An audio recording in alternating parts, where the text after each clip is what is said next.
I'd like to take a moment to tell you about the Blockchain Academy. The Blockchain Academy is an educational training firm that offers blockchain training for both stakeholders and developers. The Blockchain Academy works with enterprise clients to create and deliver innovative training programs globally. The Blockchain Academy courses can be taken online or in a live classroom setting. They now offer a new blockchain course targeted towards attorneys and international regulation. To learn more about the Blockchain Academy, visit them at theblockchainacademy.com.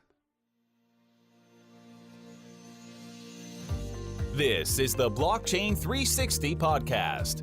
Blockchain 360 is a podcast of interviews and discussions about the current state and direction of blockchain. Thank you for joining us today. If this is your first time listening, then thank you for coming.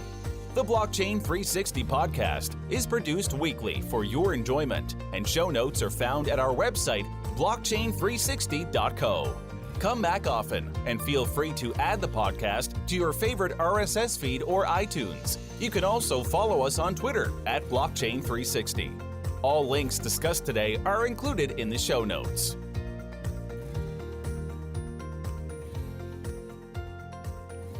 My name is Bryant Nielsen, and I'm your host on the Blockchain 360 podcast, where we discuss everything blockchain.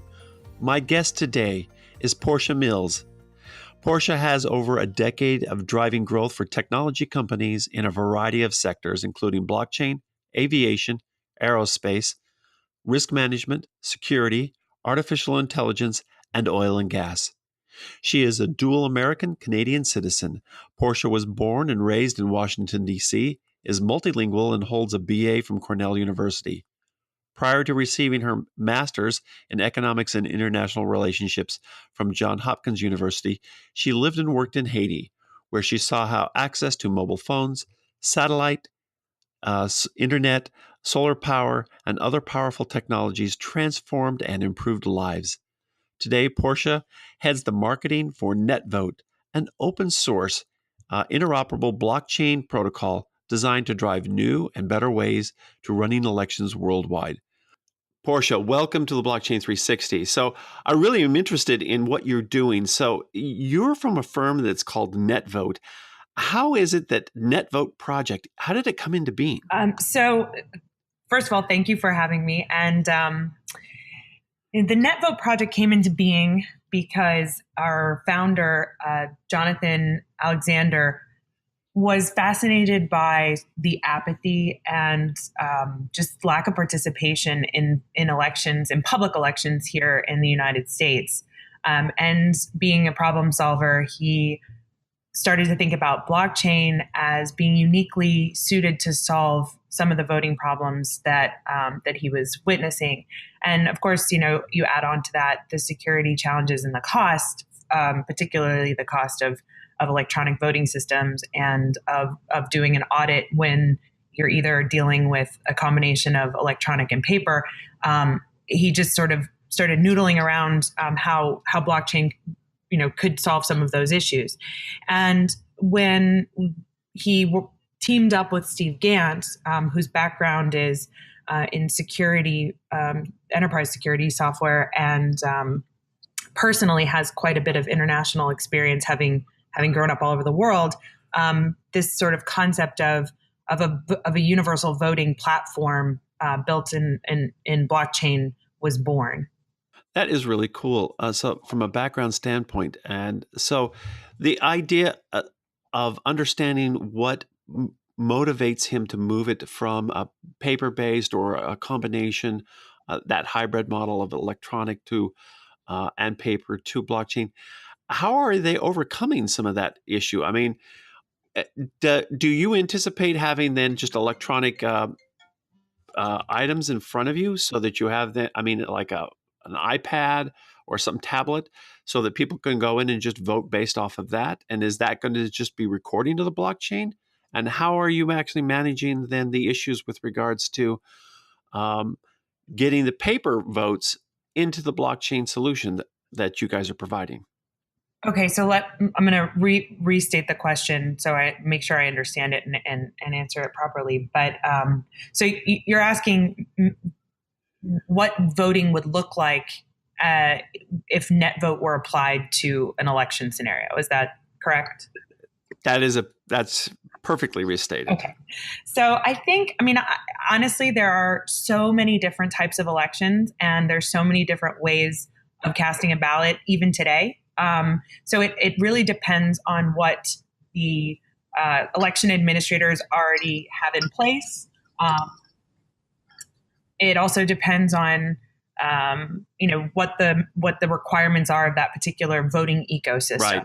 So I'll just use a public vote in the United States as an example, and we can pick a state like Wyoming or Maine, or a state that has a population of people, some of whom live in cities, some of whom don't, some of whom are deployed in service of their country, some who are traveling. So you've got a variety of different types of voters. Maybe some are visually impaired or disabled and can't get to polling stations. So, for a voter who's going to a voting station, if blockchain, if Netvote's protocol is powering this election, a voter would go to a polling station and they would, verify their identity the way that is required in that particular state, and they'd be given access to perhaps a tablet where they would cast their vote on blockchain using the Netvote app.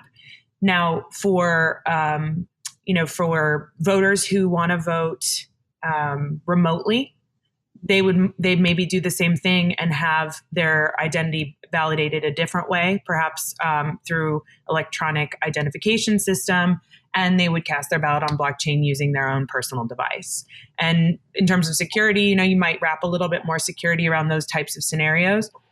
But if it's an election that's done kind of purely electronically, and you plugged in blockchain, that's what it would look like.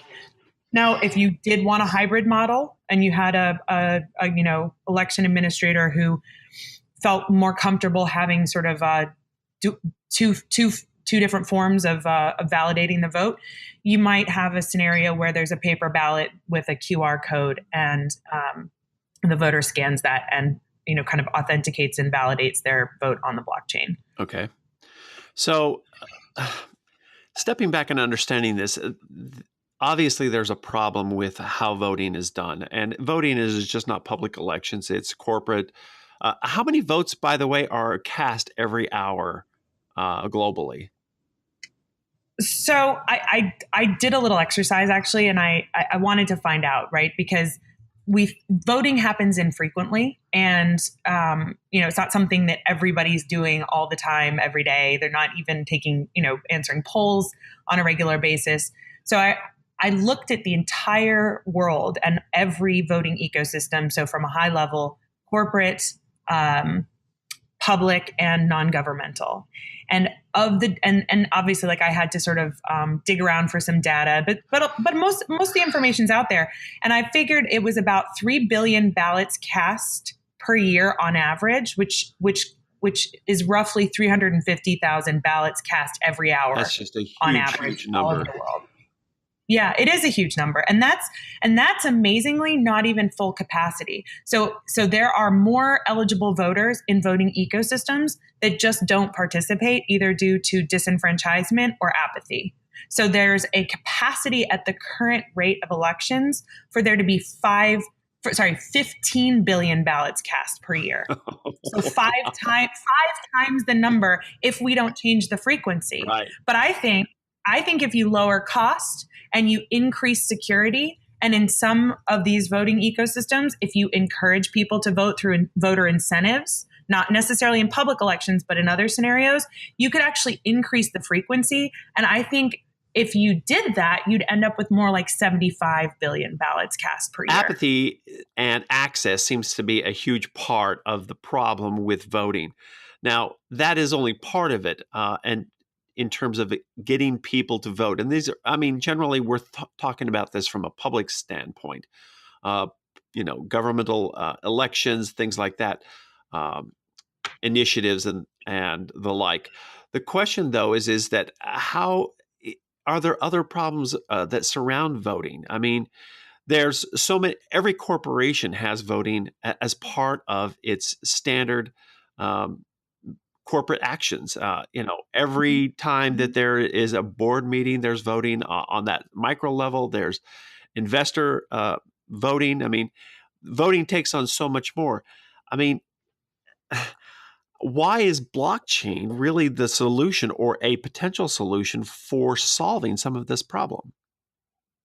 So apathy and access, are definitely two issues, right? Like, I don't care to vote because I'm not really sure about the outcome or whether or not my vote actually counted, and people just don't actually see the results of their vote, right? So the apathy itself, right? We can build mechanisms electronically for a voter to see that their vote was allocated, where their vote was allocated, and also access a public audit app. So every voter would be able to audit an election, any election. Every voter. So that's the app. Yep. And in a public election, that might be enough to help, with some aspects of apathy. In other voting ecosystems, and I'm drawing a very big, bold line around this, voting ecosystems in the corporate world or in the NGO world where the governance structure permits it can get their elections sponsored and they can allocate awards to voters. So that's another mechanism that can be done through blockchain with wallets and having voters access their own reward and be able to cash it in or go, apply it to a credit or, get some type of a discount on a product. That is not in a public election, right? That's in a corporate or an NGO type of a scenario that facilitates that, which brings me to, I'm going to come back to access, but that brings me to the other major issues, the other quote voting issues, right? The voting problem, security and cost. So if you have paper voting, and I've heard technologists tell me this, I've heard political types tell me this, that voting is too important. It has to be done on paper. Now, from a security perspective, I'm not quite sure why people think 15th century technology is more secure than an alternative. Now, I do understand why people feel paper is better maybe than some of the electronic voting systems that have been around for 10 or 15 years. But paper can go missing. It can get sold. So that's like chain voting where someone just collects a bunch of ballots and all votes the same way. It can get burned. It can get lost. It can get tossed in the trash. It can get double stuffed. Ballot stuffing was a big problem in Russia in the last election. So you could paper even have is not hanging chads. No, and yes, the hanging chads. If you remember back to, was it 2004? So paper is not perfect, and it's expensive to audit. So as a voting ecosystem scales, and you have millions and millions of voters casting ballots, it's very difficult to do recounts. It costs a lot of money, and it's inefficient, right? So slow. And slow. So you come from that world, right? And then you say, well, we've got electronic systems. Let's apply electronics. E-voting could be the answer. Now, the problem with e-voting is that in addition to concerns about hacking a single point of access like a server, where you can do the electronic equivalent of trash a bunch of ballots or make them disappear or burn them, you also add to the fact that electronic voting is dedicated infrastructure for an infrequent activity. So I'm building an infrastructure, an IT infrastructure to support an election that happens every 2 years or every 4 years or every year, and it has to be maintained. And if you add into that the need for increased security and having, a whole team of people or a company manage the system, you are talking about significant costs. The United States allocated enormous amounts of money to e-voting systems over the last, 10, 15 years or so. And and the problem with it really is that it's not better than paper from a security perspective, and it's really expensive. So that comes back around to blockchain, which is that, there are probably mechanisms out there for people to cheat and to do all kinds of make attempts at influencing votes in sort of a nefarious way or whatever.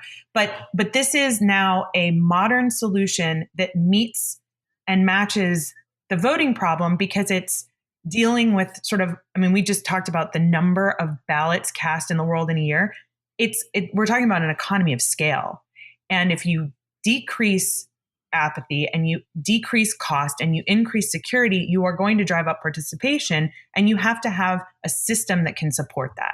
And I frankly don't think that Netvote will be the only one, because we need competition, because we need blockchain solutions applied to voting ecosystems all over the world. There's just too much activity for one company to do it. One of the things that is problematic with having an electronic solution is identity, of course. How do you go about providing identity? Is the Netvote blockchain protocol that you're developing going to create that identity, or does identity have to be separated? And part of that is partially managed from the standpoint of, say, like corporate actions, where an individual votes the number of shares. How are you clustering that? How are you identifying who the participants are, and how are you granting that identification for their participation on your platform? It's a great question. So Netvote wants to focus on doing one thing very well, and that is building a blockchain protocol that's interoperable and open source. We will build the foundation by which different types of elections will be run, and so that I say that just to kind of answer your question about identity. Right now, we're integrating with Civic, Uport, and a couple other ProCivis, some other EID, electronic ID solution providers. We will always have the mechanism to support an integration or the type of identity validation that needs to happen for a different election, but we will not ourselves build that solution. Okay. Now, on your website, though, it says that your voting protocol actually is providing identity masking. So how are you reconciling identity masking with identity? And what's the value of having identity masking just from an audit standpoint? I mean, if I'm in, say, a public election, and it's for the local education committee that runs our schools in my town, why is it I would want to have identity masking as a part of that versus allowing it to be as part of the record? That's a super question. So going back to what I mentioned before, where I talked about voting ecosystems, building a blockchain protocol that can power voting in any ecosystem means having different feature functionality for different ecosystems. So in a public election where you want masking from the perspective of the audit, that a vote cannot be traced back to an individual, that's an essential quality. Right? I agree. That is a thing that has to be in place. For elections you picked like an NGO type scenario, but even think about corporate polling, right? There are going to be group decision-making systems that don't want one-way masking, that are going to want it to be sort of public information, so to speak, on who voted for what. Right. And so that would be a feature of that particular voting ecosystem.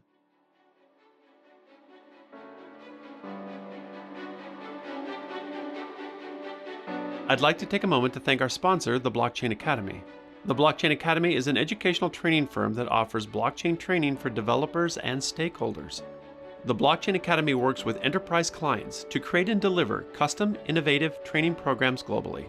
The Blockchain Academy is now offering the following live courses: blockchain security, blockchain architecture, Hyperledger developer workshops, Ethereum's Zero to D app, and blockchain for lawyers. Visit the Blockchain Academy website for course outlines and dates. The Blockchain Academy courses can be delivered as company-specific training, tailor-made to fit your organizational needs. The Blockchain Academy is both cost-effective and flexible. Visit them at theblockchainacademy.com. Okay, so let me get this straight. Blockchain seems to be the solution for solving some of the auditability and controlling the fraud aspect that could be potentially a part of a voting system. How is it that Netvote is going to be dealing with? And I guess I already have the answer, and that is they're not providing the digital identification aspect of it. You're just providing the infrastructure for the voting. Correct. All right. So then, can you describe just an NGO type application or a scenario where the Netvote protocol is going to be superior to, say, using that same local election for education board, a board Sure. of education? How is that going to work, and how is it going to save money? I mean, one of the things that you pointed out is that there's inordinate costs in terms of managing elections, and it becomes really expensive if there's an election recount. So, how does the Netvote protocol work in that scenario? So I love that question because I mean, what we're doing at Netvote to help improve public elections is really exciting and it's really important. And I'm not downplaying that. And I think there's enormous improvements to be made just by simply providing a more secure, more affordable platform that makes auditing free and easy for anyone. Now, setting that public election aside and addressing the question you asked, which is what does it look like in an NGO world and why is it better? What we're doing at Netvote is we are building a protocol that can facilitate sponsorship and advertising in an election. Now, if you are a member of a bar association and you're voting, or you're the member of a PTA or some type of a NGO, and maybe, there are several thousand participants or several hundreds of thousand, and it's not huge, and paper voting might be good enough, right? Why would you use blockchain? Well, you might use blockchain, you might use Netvote because you can have the cost of that election almost entirely written off by going to an exchange and having different sponsors bid to pay for that election. And they wouldn't be obviously, so they're paying for the mechanics of the election. They're not, they're not buying votes, right? They're sponsors. They're sponsors. And so then the election administrators for that NGO or, whatever, bar association, they can choose which sponsors they like the best and have them write off a portion of the election, most of the election, all of the election in return for, some advertising into that demographic. Right. And there could be rewards associated with that, right? So Starbucks might sponsor a bar association and in return for trying to get the business of lawyers who work 12, 14-hour days and drink a lot of coffee. No, that doesn't exist. All right, so getting back to this then. So what makes really the Netvote protocol different than, say, other blockchain voting companies?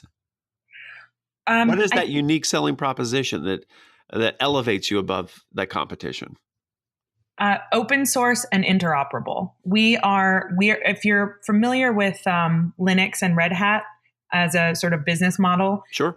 There will always be an open source version of Netvote's voting protocol that anyone could use and apply to an election scenario and have, it would be free, right?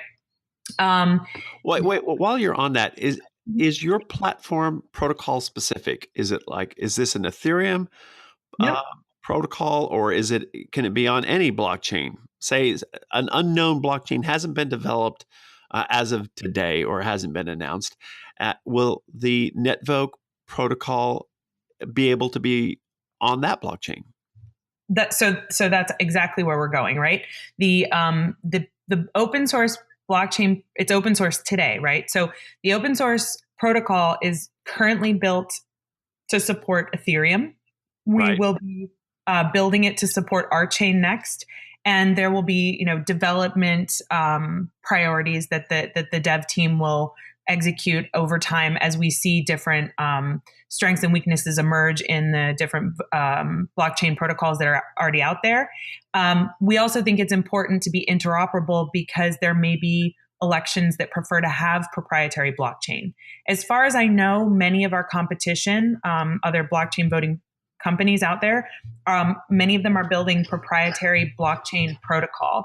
And I think that's fine, but I'm not sure that scales. And I don't think it provides the kind of flexibility that you need to address all the different kinds of scenarios that different voting ecosystems will certainly require. So your protocol then will is flexible enough so that it could handle, say, a public election or an NGO or like a corporate actions type voting system, which might be on a private blockchain. So that's what your basic open source solution is, correct? Right. So then Netvote sort of in that Red Hat Linux model, Netvote will have a supported version tested and will train and train partner integrators who are running elections and who provide services to election administrators. And that piece of it is our business, right? But it's the application development part, that custom application and a support.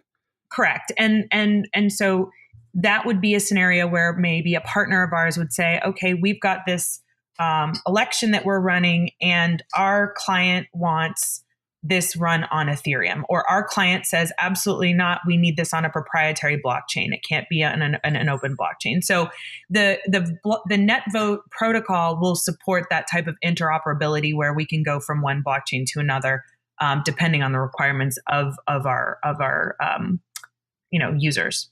Right. So you've described actually the Netvote business model as like the Red Hat versus a Linux model. So who are some of your customers currently? So right now, the technology has been in development for nearly 2 years, and we are in the process of rolling out some pilots. So at the end of the summer, early fall, I would love to kind of revisit the conversation and talk about what some of those are, because I think they're going to be really interesting. And we're working to make sure that we've got example of a public election, a private election, like done within corporate space where sponsor and advertising would be interesting. And we're also working on one for a corporate proxy vote as well. So there'll be a few different kind of concrete examples of what that looks like, and then that will enable us to scale the technology so that elections of scale could actually be run on the platform. Okay. So a lot of blockchain companies are out there are tokenizing what they're building. Is Netvote going to have a corresponding token, and how is that going to work, and what does it look like? So for Netvote, we're doing things a little bit differently than some of the companies out there. We're using a token model to incentivize partners to use our platform for the elections that they're running, and that will allow them to participate in sort of a profit sharing with the whole Netvote ecosystem. So obviously, if a partner goes out and secures business and they're getting paid to develop an app for a particular election, they will get paid by their client, and they'll use the Netvote platform to build it. But if another partner is doing equally well and building out their business and they hold tokens, then they will benefit from that broader business success. And from the first first partners that kind of are willing and interested in engaging with us and doing business with us would be incentivized and be given some tokens as part of our business model. So is your token sale going to be a part of fundraising, like that, a crowdfunding aspect for development on Netvote, or are you guys trying to keep it just as a way to incentivize others to build applications for your platform? It's primarily going to be the latter initially. We're open to the potential for, that same token model being distributed for fundraising purposes, but we're sort of TBD on that. Okay. So what is some of the biggest challenges that Netvote has to overcome to actually make this work? So one particular challenge, which is more of a, I guess, marketing challenge, is propelling away from the blockchain space and actually talking about and talking to election administrators, and actually, solving the voting problem.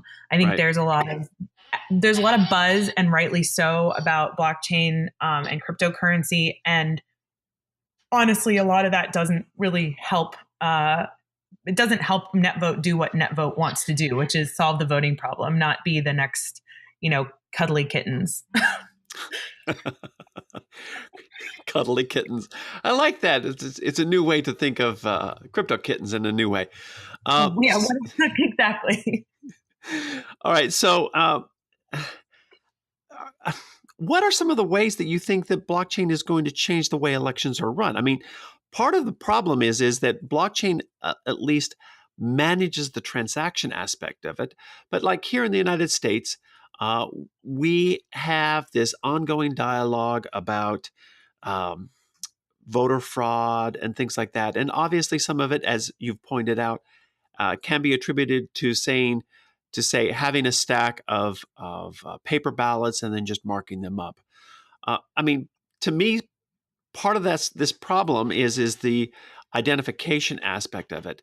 And what you've said is basically that Netvote is not going to be doing that digital identification part. So how does moving, if that's then controlled by somebody else, and that leaves open the possibility of fraud, how does then moving that to the blockchain help it in any possible way? Well, I'm actually very encouraged by some of the electronic ID companies that are out there, and I think they will make significant inroads around streamlining identification and making that sort of an integrated part of the whole process. I recently co-authored a Medium post with one of our advisors who's got extensive experience observing elections. And we kind of threw together a pie in the sky, like, if everything were done the right way and integrated with EID and gave people access to, vote on the blockchain, what would that look like? And we kind of walked through the whole election step by step. I think the identity piece is really important, and I'm not dismissing that by saying, it's not our business, so we don't care. But we are going to be evangelizing some of the better ways to run elections as part of our business. Right. So we would be working to promote those solutions out there that are offering some better way of having a secure and specific way of identifying voters and helping them authenticate. Now, I think what we're doing specifically, so if you imagine like a municipal government decides that they want to have blockchain voting as part of their way to engage their citizens, their population of voters, I think that having a more secure and lower cost platform for voting will drive engagement. So I talked earlier about the number of ballots cast per hour in the world. That's because that number is based on in the frequency of elections, right? Some organizations vote every year. A lot of public elections are held. So like 2/3 of all that voting activity is in the public space. It's a lot of the voting is in the public space. Sure. And even China votes, right?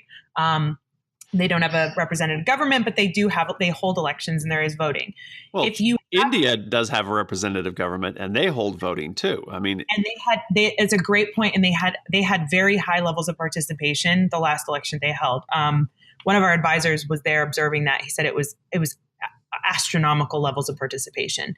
But going back to the how would this look? What would be different if you had a cheaper, more secure way of voting? You could actually have a municipal government hold elections ad hoc when a particular thing needed to be voted on, like a traffic light being at an intersection where accidents keep happening or something like that. And you could actually, I think, see increased civic participation if people are given a way of actively participating in what ultimately become ballot initiatives and have, to kind of hold off for a couple of years to actually vote on that. And I also think, look at what just happened with Ohio, right? The Supreme Court upheld Ohio's decision to bounce voters off the registration if they haven't participated or voted in 2 years. I mean, that could be to protect against having people staying registered and voting in a swing state. I'm not exactly sure why they wanted to do that, but if you've got blockchain voting and voters vote more frequently because it's easier, right? Then in theory, you could do it from your cell phone. Correct. Right. In theory. Right. So one of the things that you brought up is having the apps on whatever tablet or computer that would be developed. Does Netvote develop those apps, or will a partner develop those apps? And what kind of security is done by you to ensure that the app that's created that's going to now register those votes on your blockchain, how is that going to be managed from a fraud and security standpoint? I mean, because I could create an app that says that everyone can use it for voting, but every second second vote has to be for me versus somebody else, irrespective of how the person actually votes.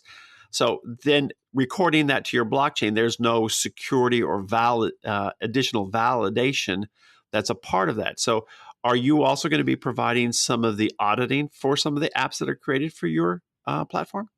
That's a great question. So answering your first question, because I think I heard like 3 questions in there.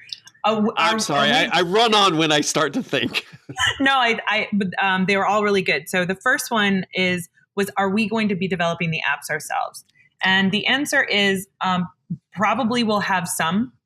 We've got one today for building a ballot and one for voting. But that's not our primary business. We would have partners who do most of that type of work. So if you needed an app for an election, or you needed an app to build a ballot in an election, you'd go to a partner one of our partner integrators that does that. And some of those companies that already do this type of work are extremely well known. I mean, if you think about the Big Four and the other types of big consulting companies in the world, they have their own reputation and they have their own business that they're already kind of like known for and trusted. Right. Will we have best practices and supported kind of app testing and security around that? I would imagine yes, but that's probably a little bit down the line in terms of where we are. So, it's hard to say. Okay. So one of the things that I found, I'm just reflecting upon this conversation, and that is that, I mean, we do have this concept of called e-voting, at least currently. Again, remind me, how is it that blockchain is going to solve the problems of the e-voting? I mean, can you compare and contrast those two processes and why the blockchain solution, specifically the Netvote solution, resolves that problem? So one of the issues around e-voting is having that server single point of access. It kind of needs to be protected and gated. So that's the primary risk of e-voting is that it has that central point of failure. Well, what's one of them, right? And then that we move away from that, so we're disintermediating that structure, and we're distributing the vote across a blockchain ecosystem. So every single, the immutable ledger, right? So every vote is captured across the whole protocol, which means that in order to, if you wanted to quote unquote hack the election, you'd have to make changes across the whole blockchain. So that just makes it harder to do from that perspective. Can you maybe falsify a vote from the get-go and have voting multiple times, or having people have passed away vote and things like that? There's probably still some ways of gaming the system. I don't think you can. I don't ever think technology solves a people or a process problem, but it does provide a mechanism to close some of the gaps. How is it that you, Portia Mills, came to be involved with Netvote? I mean, how is it that you took this background that you have that's very diverse and ended up in this role? So my interest intellectually and academically has been in economics and international relations, and actually languages. I love languages. I love being able to talk to people in different languages. In your intro, you indicated that you're multilingual. How many languages do you speak? I've studied a lot. I've studied a lot. I've studied about 10 languages. I speak a few of the Romance languages rather well. So my interest in technology was as something that could solve some of the world's problems that I saw came about because I was living and working in Haiti with a nonprofit, and this was prior to the earthquake in 2010.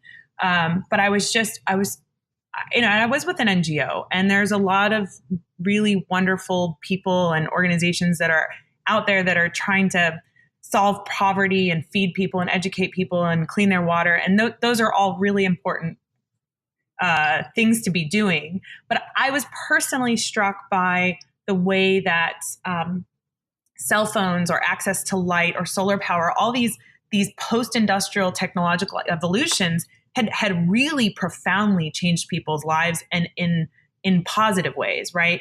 A cell phone becomes access to money when you want your expatriated aunt in New York to send you money on Western Union, or maybe now one of the new blockchain apps or something. But it also became a lifeline for people who are trapped under buildings, who could say, here, help me, I'm here, I'm alive. The earthquake crushed people, and lives were saved that way. And then you get, power out to some of these remote locations, or you give them access to power in other ways, and through non-traditional, like you're not plugged into the grid, so to speak. And now all of a sudden kids can study later than sunset, which in, the equatorial region is a real concern. The sun goes down, you don't have power, you're not doing homework for more than 30 minutes if you've got to work in the fields or something like that to help your family. So I was really struck by that, and I always wanted to work for a company that was doing something with technology in an innovative way that was going to bring meaningful change to people's lives in those types of scenarios. And I worked with one of the principals of Netvote in a enterprise security company, which is where I've spent most of my professional careers, marketing security companies. And he said, given what you've done and what you've studied and what you're interested in and your marketing experience, I think this would be a really neat project for you to be involved in. And I checked it out, and I read about it, and I talked to them, and I thought, you know what? I think this is it. So I jumped on board. You've chosen something that is going to be very impactful. I mean, it has the potential to be disruptive in so many ways, as you've pointed out. And one of those ways is to actually increase awareness, increase participation, allowing for democratization of individuals in ways that maybe hasn't happened in the past. Mm-hmm. You're absolutely right. I mean, as we stated in your initial introduction, you've been doing so many of these different things. So let me finish then with this: is when does the open source code be released from Netvote? And because you indicated that maybe in 3 months you're going to be having some examples that, and I welcome you back to tell us about them at that time. But what is it what's the timelines for everything that is going to be happening? Well, timelines in this space are getting harder and harder to predict, but the open source protocol is already available on GitHub for developers if they are interested in, submitting their ideas and participating in the development of the technology. We are, as I said, currently running our own pilots with the Netvote apps that we've developed. And we've got a partner who's going to be doing some of their own pilots on an app that they will develop integrated with our protocol. I would think that by, the end of next year, we would move away from this kind of piloting and development activity toward actual, clients and customers and people using the technology and actually, the real business side of it. Right, exactly. Expression. Well, this is really great. I want to thank you, Portia, for coming on the Blockchain 360, engaging with us with this dialogue that we've had about what Netvote is actually doing, the impact of blockchain on that process of voting, and hopefully, a lot of the issues that are problematic with our existing voting systems, both from the public and private sectors, can be resolved or at least mitigated with what you are doing, this particular solution. But again, I welcome you back to tell us more about what's going on once you have a little of those proof of concepts completely operative. And so from that, again, thank you very much. Thank you. I appreciate it. The Blockchain 360 podcast is produced weekly. Have a question? Want us to interview someone specific? Wish to hear about a particular topic? Let us know. You can email podcast@blockchain360.co or tweet us on Twitter @blockchain360 or at our website blockchain360.co.